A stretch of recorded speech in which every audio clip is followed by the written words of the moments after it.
Hello students, welcome in SST College of Arts and Commerce. This is SST Edupedia. Myself Swati Keswani. आज हम 12th commerce book keeping का new topic start करेंगे, reconstitution of partnership, जिसमें करेंगे admission of a new partner. तो reconstitution होता क्या है पहले वो देख लेते हैं। What is reconstitution? To constitute again, फिर से कंस्टिट्यूट करना। तो वो कब कब होता है? There are 3 situations. एक हो सकता है न्यू पार्टनर की एडमिशन है, हो सकता है कोई एग्जिस्टिंग पार्टनर रिटायर होना चाहता है, या अनफॉर्चुनेटली किसी पार्टनर की डेथ हो गई, तो इस सिचुएशन में होता है रिकंस्टिट्यूशन ऑफ पार्टनरशिप। तो देख लेते हैं admission. When new partner is admitted, जब न्यू पार्टनर की एडमिशन होगी, for example X and Y, there are 2 persons, वो पार्टनरशिप फर्म में है, ज्वाइंटली करते हैं बिजनेस, और जेड है जो उनको देख के उनके साथ पार्टनरशिप करना चाहता है। तो एक्स एंड वाई के कंसेंट से वो जेड को एडमिशन देंगे, वो हो जाएगा एडमिशन ऑफ न्यू पार्टनर।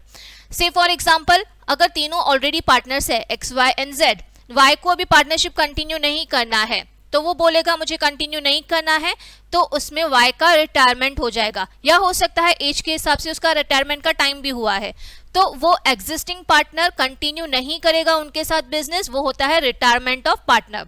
और अनफॉर्चुनेटली किसी पार्टनर की डेथ हो जाती है, तो वो हो जाता है death of partner. Then admission of partner को डिटेल में आज करेंगे। Admission of partner according to section 31/1 of Partnership Act 1932, a person can be admitted as a new partner only with the consent of all existing partners unless otherwise agreed upon. अगर जितने partners already है, existing है, उनमें से किसी को भी problem नहीं है, तो ही न्यू पार्टनर की एडमिशन हो सकती है। और न्यू पार्टनर को एडमिट करने के बाद वो न्यू पार्टनर जो होता है वो कैपिटल लेके आता है, अपना शेयर कैपिटल के लिए एज कैपिटल, और जो करंट सिचुएशन तक अभी तक जो पार्टनर्स ने प्रीवियसली प्रॉफिट्स अर्न किए हैं, तो उसके बेसिस पे उसको गुडविल भी लाना होता है। गुडविल, नेम एंड फेम, जिसकी वजह से बिजनेस को प्रॉफिट अर्न होता है।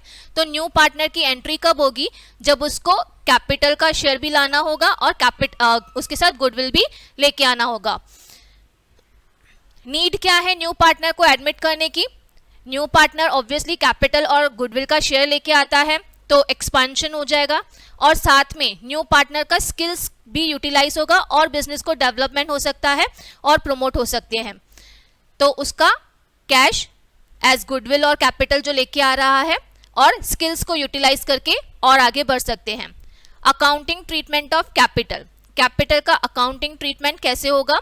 New partner capital either in cash और काइंड ला सकता है, यानी कि कैश लेके आया तो कैश बैंक और कैश के थ्रू हो सकता है, या वो एसेट भी ला सकता है, गुड्स भी ला सकता है। तो एंट्री कैसे होगी? 11th में आपने सीखा था, या अभी भी आपने किया है पार्टनरशिप फाइनल अकाउंट में, जब कैपिटल की एंट्री करनी होती है, बिजनेस में पैसे आते हैं कैश और बैंक, तो वो डेबिट हो जाता है, और जो पार्टनर लेके आता है उसका अकाउंट क्रेडिट हो जाता है। तो यहाँ पे भी सेम वैसे ही करेंगे entry. When new partner brings his share of capital in cash, तो क्या हो जाएगा? कैश और बैंक अकाउंट डेबिट, क्योंकि बिजनेस में पैसे आ रहे हैं, और न्यू पार्टनर की कैपिटल का अकाउंट जो होगा वो क्रेडिट करेंगे to new partners capital account. अगर वो काइंड में, यानी कि कोई एसेट या गुड्स लेके आता है, तो एंट्री कैसे होगी? What comes in? एसेट और गुड्स कम्स इन, तो वो डेबिट हो जाएगा, एसेट और goods account debit to new partners capital account. Clear है? Then profit sharing ratio, existing partners जो हैं वो ऑलरेडी कोई एग्रीमेंट पे प्रॉफिट्स एंड लॉसेस शेयर करते हैं, तो वो हो जाएगा ओल्ड रेशियो। न्यू पार्टनर को एडमिट करेंगे, तो न्यू पार्टनर को भी फ्यूचर प्रॉफिट्स में जो प्रॉफिट होगा या लॉस होगा वो शेयर करेंगे। वो जो शेयर उसको देंगे वो माइनस करके रिमेनिंग जो बैलेंस होगा वो ओल्ड पार्टनर्स डिस्ट्रीब्यूट करेंगे। तो यहाँ पे आपके 3 रेशियोज हो जाते हैं। पहले होता है ओल्ड रेशियो। ओल्ड रेशियो क्या है? जो एग्जिस्टिंग पार्टनर्स अभी जो एग्रीमेंट के हिसाब से प्रॉफिट्स और लॉसेस शेयर कर रहे हैं। Old ratio is the ratio in which old partners sharing profits and losses before admission of new partner. Then sacrifice ratio, यानी कि जब न्यू पार्टनर को एंट्री देंगे, बिजनेस में एडमिशन देंगे, तो न्यू पार्टनर को फ्यूचर में प्रॉफिट्स भी शेयर किए जाएंगे। तो न्यू पार्टनर को जितना वो देंगे वो उन दोनों को यानी कि ओल्ड पार्टनर्स को सेक्रीफाइस करना पड़ेगा, वो माइनस करेंगे, वो सेक्रीफाइस रेशियो हो जाएगा। उसके बाद तीनों का एक नया रेशियो बन जाएगा, जितने भी पार्टनर्स हो जाएंगे। अभी 2 पार्टनर्स हैं, न्यू पार्टनर को एडमिशन दिया, 3 पार्टनर्स हो गए, 3 पार्टनर्स ऑलरेडी है और 4th को एडमिशन दिया, 4 पार्टनर्स हो गए। तो बाद में जितने भी नंबर ऑफ पार्टनर्स बन जाते हैं उन सबका एक न्यू रेशियो बन जाएगा after admission of new partner, वो हो जाता है न्यू रेशियो। सेक्रीफाइस रेशियो कैसे फाइंड करते हैं हम? Old ratio minus new ratio. जो ओल्ड रेशियो होगा ऑब्वियसली उसमें उनको ज्यादा मिलता है ओल्ड पार्टनर्स को, न्यू पार्टनर की एडमिशन के बाद उनको सेक्रीफाइस करना है तो न्यू रेशियो माइनस कर देंगे और new ratio is equal to क्या होगा? Old ratio minus sacrifice ratio. इसका कैलकुलेशन कैसे करते हैं? Calculate new profit sharing ratio. Say for example there are 2 partners X and Y sharing profits and losses in the ratio of 2:3, यानी कि 2:3 जो है वो old profit sharing ratio है। They admit Z for 1/4 share in future profits, Z को admit कर रहे हैं और उसको हम 1/4 share in future profits देने वाले हैं। तो न्यू प्रॉफिट शेयरिंग रेशियो जो होगा XYZ के लिए कैसे कैलकुलेट करेंगे? पहले हम लेंगे 1 minus share of new partner, यानी कि सपोज अभी जो करंट प्रॉफिट है वो है ₹1, उसमें से न्यू पार्टनर को हम कितना शेयर दे रहे हैं? 1/4, तो वो 1/4 जो है वो माइनस कर लेंगे। तो 1 माइनस 1/4 कैसे कैलकुलेट करते हैं? ये हमने पहले भी सीखा हुआ है। 1 माइनस 1/4 इज इक्वल टू होता है 3/4, राइट? तो जो बैलेंस रेशियो होगा, रिमेनिंग प्रॉफिट जो होगा वो होगा 3/4। तो ये जो रिमेनिंग 3/4 बच गया वो old partners old profit sharing ratio में डिस्ट्रीब्यूट करेंगे। तो ओल्ड प्रॉफिट शेयरिंग रेशियो उनका क्या है? 2:3, राइट? तो वो 2:3 में शेयर करेंगे। ओल्ड रेशियो 2:3 है तो यहाँ पे x का हो जाएगा 2/5 और रिमेनिंग है 3/4, तो हो गया 6/20। देन y 3/5 इंटू 3/4, तो ये हो जाएगा 9/20 और न्यू पार्टनर जो है उसको हम 1/4 दे रहे हैं। तो देखिए डिनोमिनेटर चेंज हो गया। अब आपको रेशियो में लिखना है तो डिनोमिनेटर सेम होना चाहिए, तो उसका हम रेशियो वैसे चेंज कर देंगे 1/4 इंटू 5/5, क्योंकि डिनोमिनेटर तीनों का सेम होना चाहिए। उसके लिए हमने न्यू पार्टनर के रेशियो को 5/5 से मल्टीप्लाई कर दिया, ये हो गया 4/20। तो न्यू प्रॉफिट शेयरिंग रेशियो यहाँ पे हो गया 6:9:4। इस तरह से हमें कैलकुलेट करना है new profit sharing ratio. New profit sharing ratio का यूज कहाँ कहाँ पे होगा? एक, अगर न्यू पार्टनर गुडविल लेके आता है देन गुडविल को हमें राइट ऑफ करना है। अगर गुडविल को राइट ऑफ करना है तो हमें न्यू प्रॉफिट शेयरिंग रेशियो का यूज होता है। और अगर हमें कैपिटल एडजस्ट करना है, न्यू पार्टनर ने कैपिटल लाया और तीनों पार्टनर फ्यूचर में कैपिटल को कांस्टेंट रखना चाहते हैं न्यू प्रॉफिट शेयरिंग रेशियो के हिसाब से, तो वहां पे आपका न्यू रेशियो का यूज होगा। 2 सिचुएशंस होती है, एक अगर गुडविल राइट ऑफ करना है, दूसरा अगर हमें न्यू प्रॉफिट शेयरिंग रेशियो में कैपिटल एडजस्ट करना है, तो वहां पे आपको न्यू रेशियो यूटिलाइज करना है। देन अगर हमें कैपिटल कैलकुलेट करना है न्यू प्रॉफिट शेयरिंग रेशियो के हिसाब से, तो यहाँ पे जैसे हमने फर्स्ट स्लाइड में देखा, प्रीवियस स्लाइड में X and Y sharing profits and losses 2:3 ratio है उनका। जेड को एडमिट कर रहे हैं 1/4 शेयर इन फ्यूचर प्रॉफिट्स के लिए, तो एक्स वाई जेड का न्यू रेशियो तो हमने सीख लिया। अब Z will bring ₹20,000 as capital, find adjusted capital of all partners as per new profit sharing ratio. तो अगर Z का बेस कैपिटल हम 20,000 लेके न्यू कैपिटल रेशियो फाइंड करेंगे, तो कैसे फाइंड करेंगे? As seen in previous slide, new ratio जो हुआ हमने देखा 6:9:4 है। अब Z का जो है वो कैपिटल बेस कैपिटल करके लेना है। Z का जो कैपिटल है 20,000, उसको हमने बेस कैपिटल करके लिया, तो कैपिटल ऑफ Z और उसका शेयर फ्यूचर प्रॉफिट्स में कितना है 1/4, तो 20,000 इंटू 1/4 इक्वल्स टू 5,000। तो 5,000 के बेस पे न्यू ओल्ड पार्टनर्स भी अपना कैपिटल एडजस्ट करेंगे। ओल्ड पार्टनर्स को कितना कितना कैपिटल मेंटेन करना है, देखो उनका अभी न्यू जो रेशियो है, न्यू रेशियो के हिसाब से फर्स्ट है 6, तो यहाँ पे 5,000 को 6 से मल्टीप्लाई कर देंगे, हो जाएगा 30,000 हो जाएगा। देन y का रेशियो है 9, तो 5,000 इंटू 9 45,000, यानी कि जब हम कैपिटल एडजस्ट करेंगे न्यू प्रॉफिट शेयरिंग रेशियो के हिसाब से, तो इनका कैपिटल का जो बैलेंस होगा, जो बैलेंस शीट लायबिलिटी साइड आप लिखोगे, वो हो जाएगा 30,000, 45,000 एंड 20,000, जो न्यू प्रॉफिट रेशियो फाइंड किया उसके बेसिस पे। ओल्ड पार्टनर्स का अगर पहले बैलेंस अलग है तो वो एडजस्ट हो जाएगा, इधर वो कैश लेके आएंगे या तो उनको कैश लेके जाना है, या वो लोन अकाउंट में भी ट्रांसफर कर सकते हैं। Therefore amount of adjusted capital जो हम बैलेंस शीट लायबिलिटी साइड लिखेंगे, दैट विल बी 30,000, 90,000, 45,000 एंड 20,000। अब जब आप एडमिशन ऑफ पार्टनर करते हो तो आपकी जो एसेट्स एंड लायबिलिटीज है, बैलेंस शीट आपको गिवन होता है, उसमें आपको बुक वैल्यूज गिवन होती है। न्यू पार्टनर की एडमिशन के टाइम पे हमें revaluation of assets and liabilities करना होता है। रीवैल्यूएशन मींस मार्केट के हिसाब से आपको एसेट्स एंड लायबिलिटीज का वैल्यूएशन करके एडजस्टमेंट करना होता है। वो कैसे करेंगे?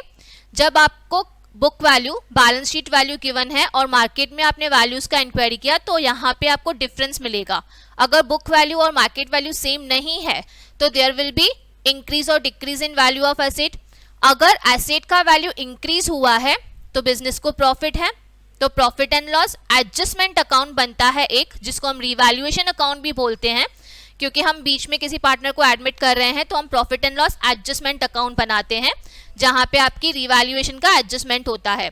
एसेट्स का वैल्यू इंक्रीज हुआ तो बिजनेस को प्रॉफिट है, तो वो हो जाएगा profit and loss adjustment account के क्रेडिट साइड। हमने सीखा है profit and loss account nominal account होता है, debit all expenses and losses, credit all income and profit, right. तो उसके बेसिस पे हम profit and loss adjustment account में भी उसका एंट्री करेंगे। अगर एसेट का वैल्यू डिक्रीज हुआ तो लॉस होता है, लायबिलिटी इंक्रीज हुआ यानी कि लायबिलिटी ज्यादा पे करना है तो लॉस होगा, लायबिलिटी डिक्रीज हुआ अगर लायबिलिटी कम पे करना है तो प्रॉफिट होगा। तो हमें उसका एंट्रीज कैसे करना है? पहले देखो कंपेयर करना है book value of assets and liabilities with balance sheet values. Book value यानी कि बैलेंस शीट का वैल्यूज ही होता है, मार्केट वैल्यू यानी कि आपको जो एडिशनल इन्फॉर्मेशन में बैलेंस शीट के नीचे जो एडिशनल इन्फॉर्मेशन में गिवन होगा वो होगा, ठीक है।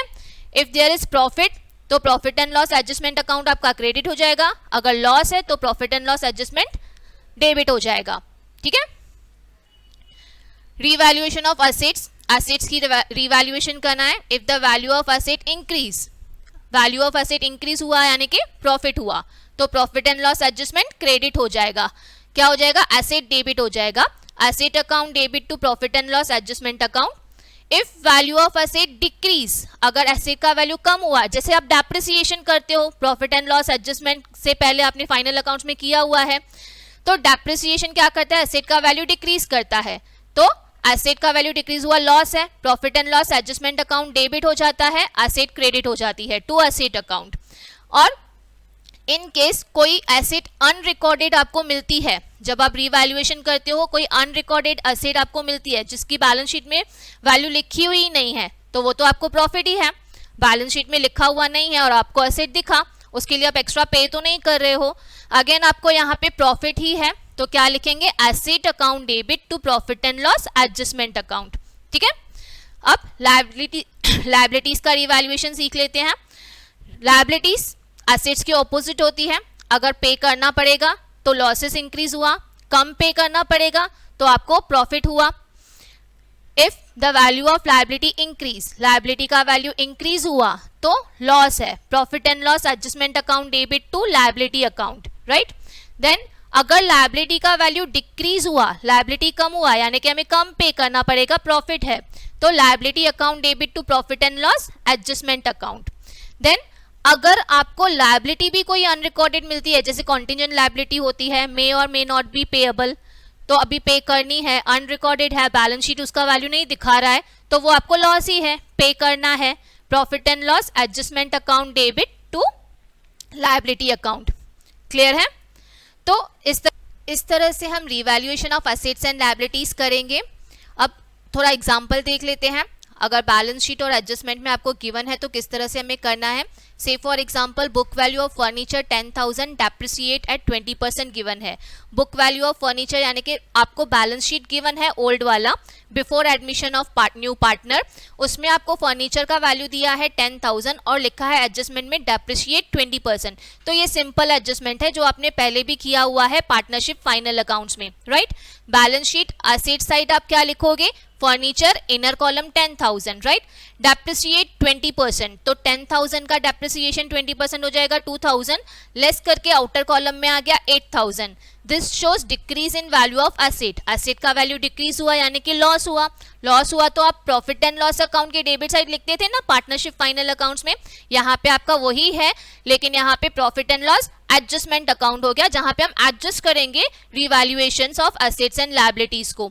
तो प्रॉफिट एंड लॉस एडजस्टमेंट की डेबिट साइड, इसको हम रिवैल्यूएशन अकाउंट भी बोलते हैं। टू फर्नीचर यानी कि depreciation 2,000 depreciation. Then book value of land and building rupees 1 lakh which was revalued at rupees 1,20,000। अब यहाँ पे थोड़ा सा ध्यान देना है आपको, book value of land and building 1 lakh दिया है which was revalued at 1,20,000, यानी कि बैलेंस शीट के एसेट साइड आपको वैल्यू दिख रहा है 1 लाख, एडजस्टमेंट करने के बाद उसका वैल्यू हो गया 1,20,000, ये आउटर कॉलम का वैल्यू है, यानी कि यहाँ पे आपको 20,000 जो है वो एप्रिसिएशन है। क्या लिखेंगे, land and building balance sheet asset side inner column 1 lakh add appreciation 20,000 appreciation हुआ है, आउटर कॉलम 1,20,000। अब यहाँ पे एसेट का वैल्यू इंक्रीज हुआ है, इंक्रीज हुआ तो क्या करेंगे, प्रॉफिट एंड लॉस एडजस्टमेंट के credit side by land and building, ये एप्रिसिएशन है, आउटर कॉलम में आएगा 20,000। Then book value of stock rupees 45,000, stock was under value 10%। अब यहाँ पे भी फिर से हमें ध्यान देना है, बुक वैल्यू यानी कि बैलेंस शीट में आपको स्टॉक का वैल्यू दिख रहा है 45,000 और जो स्टॉक का वैल्यू है वो अंडर वैल्यूड है 10%, उसको हमने कम करके रखा हुआ है, तो इसको हम इस तरह से कैलकुलेट करेंगे। सपोज स्टॉक भी 100, अंडर वैल्यूएशन है 10% यानी कि कम किया हुआ है इसका वैल्यूएशन, तो 90 हो जाएगा। तो यहाँ पे बुक वैल्यूज के साथ कंपेयर करेंगे, से फॉर एग्जाम्पल सपोज x है उसका वैल्यू, लेस करेंगे 10%, तो 10% कम करके आपको बुक वैल्यू 45,000 गिवन है, राइट। तो हम 100% इसका कैलकुलेट करेंगे, क्रॉस मल्टीप्लाई करके जैसे हम करते हैं उसी तरह से कैलकुलेट करेंगे। x is equals to 100 into 45,000 by 90, तो यहाँ पे 50,000 जो है वो स्टॉक का एक्चुअल वैल्यू है। 50,000 अगेन आपका वैल्यू इंक्रीज हुआ, एप्रिसिएशन है, 45,000 आपको बुक वैल्यू गिवन है, इनर कॉलम में लिखा, add appreciation 5,000, outer column 50,000, again value increase हुआ यानी कि प्रॉफिट है, तो प्रॉफिट एंड लॉस एडजस्टमेंट के क्रेडिट साइड बाय स्टॉक 5,000। ठीक है, तो इस तरह से हमें एडमिशन जब भी करनी है न्यू पार्टनर की, हम क्या करेंगे, revaluation of assets and liabilities करेंगे पहले। नेक्स्ट लेक्चर में हम सीखेंगे गुडविल कैसे कैलकुलेट करते हैं। Thank you.